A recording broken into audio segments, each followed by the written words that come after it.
Donc, je vais aller dans la palette caractère pour essayer de trouver un caractère plus épais ou simplement changer la variante du myriade ici, le mettre en bold italique, pourquoi pas. Voilà. Dans la palette caractère, également enclencher l'alignement optique. Donc, c'est menu fenêtre, texte, caractère.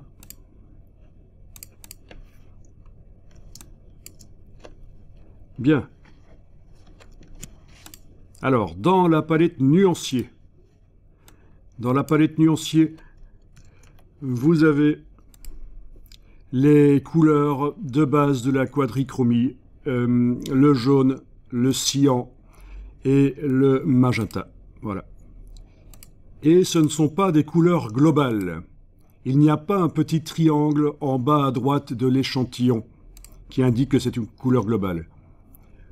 On va en faire une de couleur globale, comme ça vous voyez. Est-ce que vous avez une couleur qui est visible là dans la palette dans la palette des outils, dans la case de premier plan, vous avez une couleur? Je suppose. Donc, du coup, vu qu'il y a une couleur, vous allez pouvoir avoir accès à cette fonction dans le menu du nuancier. Nouvelle nuance. Allez-y. Et là, vous voyez que, normalement, vérifiez que c'est le cas chez vous, mais est-ce que ceci est coché global? Si c'est pas coché, vous le cochez. Les couleurs globales, ça c'est bien pratique. Et vous créez une couleur globale en RVB. Je vous rappelle que pour changer le mode, ben, ça va être ici, en fait, ici, dans ce cas-ci. Voilà. Vous créez une couleur globale. Voilà. Du coup, elle apparaît dans le nuancier et elle a ce petit triangle blanc en bas à droite. Si je la désélectionne, on voit clairement, parmi toutes les nuances, c'est la seule qui est une couleur globale pour l'instant.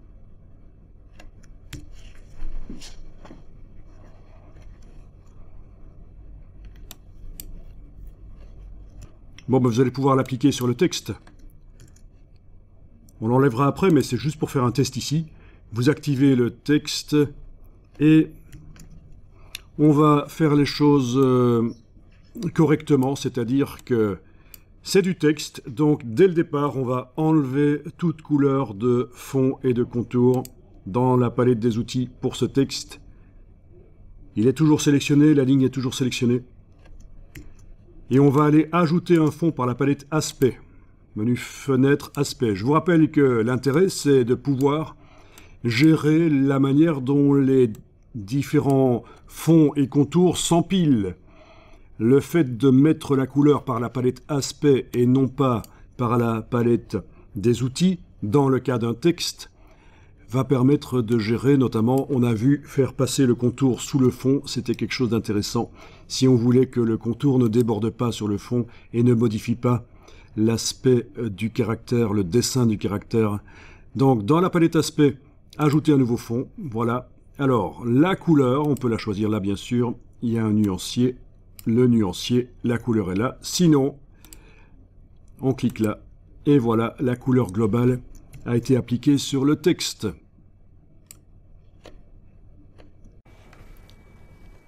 Bien, alors ici, je vais faire des losanges, quelques losanges. Donc, je commence avec l'outil rectangle et je trace un carré avec la touche Shift. Voilà. Donc c'est un choix de faire des losanges et en même temps, comme ça, vous voyez un peu la logique. Bien. Ensuite, le carré, je vais le transformer avec l'outil de transformation ici. Je me mets tout près du carré. J'enfonce la souris, je la bouge en enfonçant la touche Shift. Et voilà, quand il est comme ça, je lâche le bouton de la souris, puis après, calmement, je lâche la touche majuscule. Pourquoi je dis toujours après calmement? Parce que souvent les débutants, quand ils utilisent la touche majuscule pour contraindre quelque chose, ici on a contraint sur les axes, il lâche le bouton à souris et la touche majuscule en même temps. Et donc, c'est vraiment le loto. Il y a une chance sur deux que l'usage de la touche majuscule n'ait pas servi. Bien. Toujours avec l'outil de transformation, on va pouvoir agrandir par le bas ou par le haut en prenant la poignée. Voilà. Et si vous enfoncez la touche Alt, attendez un peu, dans ce cas-là, il va falloir que je ruse parce qu'il me le garde proportionné. Oui. Il devrait pouvoir me l'allonger. C'est malin. Il ne veut pas. C'est pas grave. On va le faire point par point. Que je réfléchisse un peu ce qui se passe ici. Ok, je vois ce qui se passe. Le problème, c'est que... Enfin, logiquement, je devrais aller dans Objet et demander de réinitialiser la transformation ou quelque chose comme ça. Bon, c'est pas grave. On va faire autrement. C'est plus compliqué que je ne pensais et je ne tiens pas à compliquer les choses. Donc on va prendre juste la flèche blanche,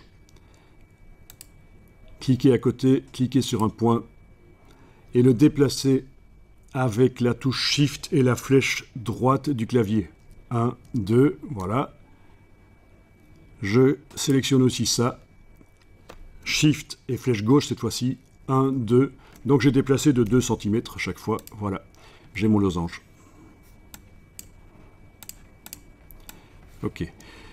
Donc, losange que je vais dupliquer et mettre à différentes dimensions. Et comme ça, j'ai fait rapidement...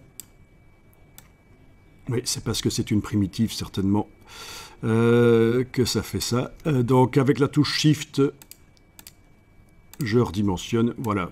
Le but est de voir que nous avons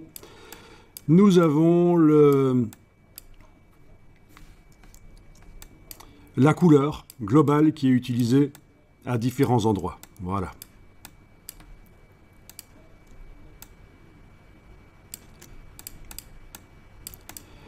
Ok, vous enregistrez le fichier.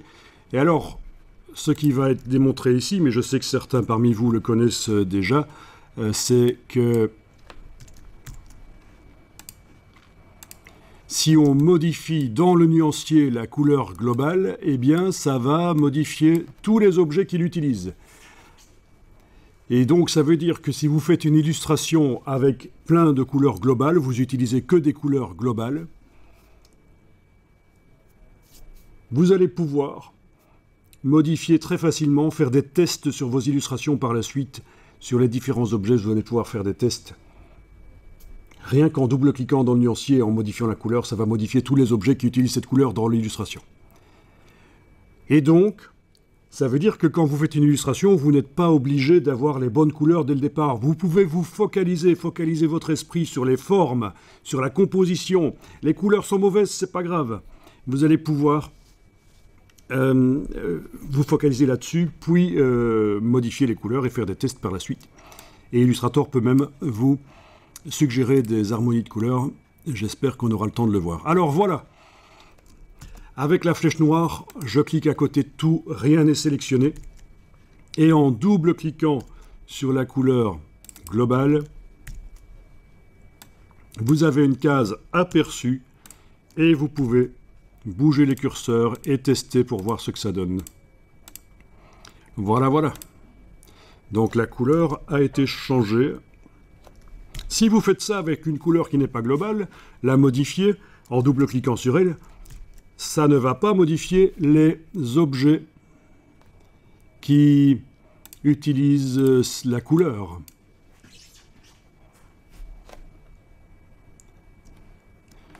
Ça ne fonctionnera qu'avec des couleurs globales, ce système. Ok. Pas besoin d'enregistrer, finalement, c'est bon. Bon, ben écoutez, mettez deux couleurs. Vous avez 3 losanges. Ça devrait être bien si vous avez 3 losanges. Mettez 2 couleurs. Une couleur sur 2 losanges. N'importe laquelle des couleurs non globales. Et l'autre couleur sur le texte et le deuxième losange. Voilà, comme ça. Tout de suite, on a un effet publicité pour du loto. Vous voyez la culture des couleurs. L'influence culturelle des couleurs, ça fait tout de suite penser au jeu et à l'argent, je trouve. Et les couleurs, c'est un sujet très vaste et complexe. Et d'une région à l'autre, c'est pas perçu comme étant la même signification. Et de manière assez surprenante, il y a même des cultures dans lesquelles certaines couleurs n'existent pas.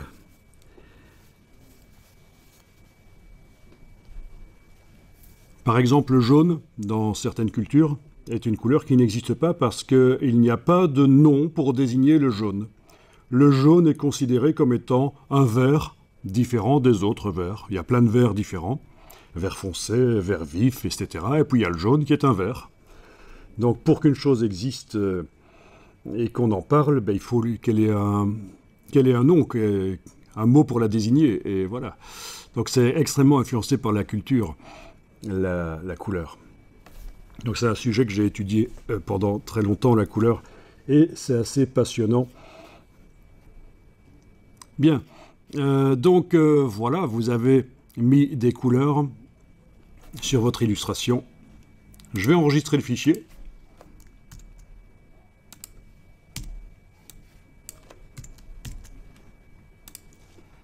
Et donc, on est dans la situation où vous avez fait une illustration. On imagine bien sûr que ça vous a pris 10 ou 20 minutes pour faire un truc superbe. Et vous avez oublié d'utiliser des couleurs globales.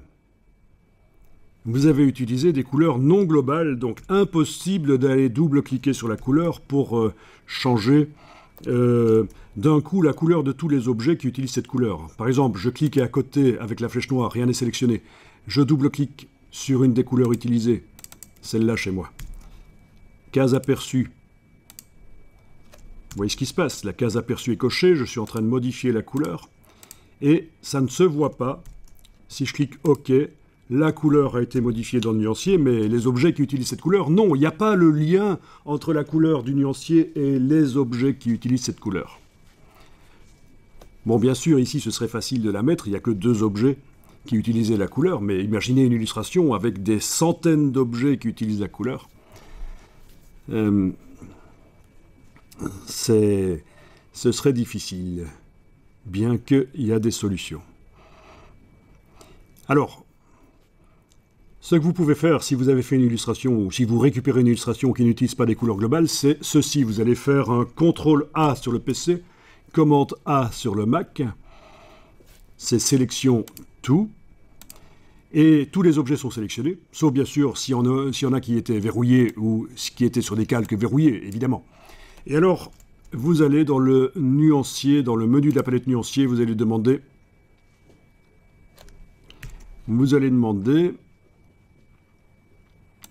dans le menu de la palette nuancier, il aurait dû pouvoir le faire, mais il ne le fait pas parce qu'il y a un problème à cause du texte, sans doute. Voyons un peu si je fais ça et ça. Oui, si je fais ça... Si, ça marche, ça marche. En principe, voilà, c'est moi qui ai bugué un peu ici. Donc dans le menu de la palette nuancier, ajouter les couleurs sélectionnées. Ajouter les couleurs sélectionnées.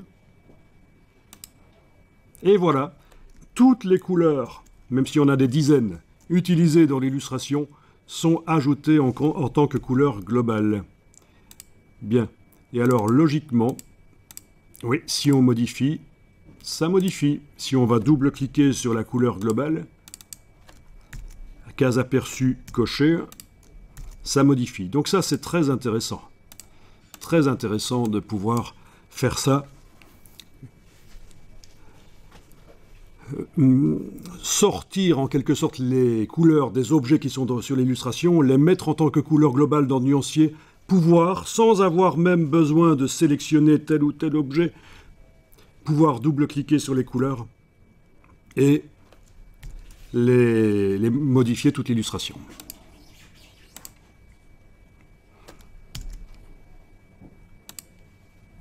J'enregistre le document.